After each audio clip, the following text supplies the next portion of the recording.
ಶಿವಮೊಗ್ಗ ಜಿಲ್ಲೆಯ ಭದ್ರಾವತಿ ತಾಲೂಕಿನ ಅರಣ್ಯ ಪ್ರದೇಶಗಳಲ್ಲಿ ನಡೆಯುತ್ತಿದ್ದ ಅಕ್ರಮ ಚಟುವಟಿಕೆಗಳ ದಂಧೆಗೆ ಬ್ರೇಕ್ ಹಾಕಲು ಜಿಲ್ಲಾ ಪೊಲೀಸ್ ಇಲಾಖೆ ವಿನೂತನ ಕಾರ್ಯಾಚರಣೆ ನಡೆಸಿದೆ. ಎಸ್ಪಿ ನಿಖಿಲ್ ಅವರ ಖಡಕ್ ಸೂಚನೆಯ ಮೇರೆಗೆ ಮೊದಲ ಬಾರಿಗೆ ಡ್ರೋನ್ ಕ್ಯಾಮೆರಾಗಳನ್ನು ಬಳಸಿ ದಂಧೆಕೋರರ ಹೆಡೆಮುರಿ ಕಟ್ಟಲಾಗಿದೆ. 19 ಜನರ ವಿರುದ್ಧ ಪ್ರಕರಣ ದಾಖಲಿಸಲಾಗಿದೆ.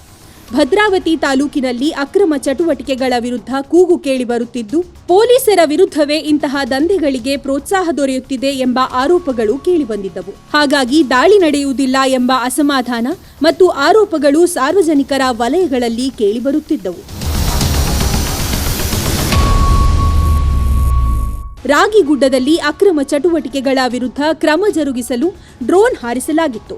ಈಗ ಭದ್ರಾವತಿಯ ಕೂಡ್ಲಿಗೆರೆಯಲ್ಲಿ ಡ್ರೋನ್ ಹಾರಿಸಿ ಅಕ್ರಮ ಚಟುವಟಿಕೆಗಳಲ್ಲಿ ತೊಡಗಿದ್ದ 19 ಜನರ ವಿರುದ್ಧ ಭದ್ರಾವತಿ ಗ್ರಾಮಾಂತರ ಪೊಲೀಸ್ ಠಾಣೆಯಲ್ಲಿ ದೂರು ದಾಖಲಾಗಿದೆ.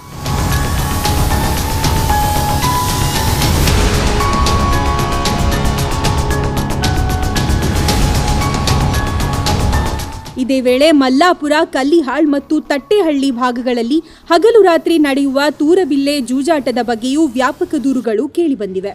ಈ ಭಾಗಗಳಲ್ಲಿ ಪೊಲೀಸರು ಯಾವಾಗ ಡ್ರೋನ್ ಹಾರಿಸಿ ಅಕ್ರಮಗಳಿಗೆ ಇತಿಶ್ರೀ ಹಾಡುತ್ತಾರೆ ಎಂಬ ಕುತೂಹಲ ಸಾರ್ವಜನಿಕರಲ್ಲಿ ಮೂಡಿದೆ.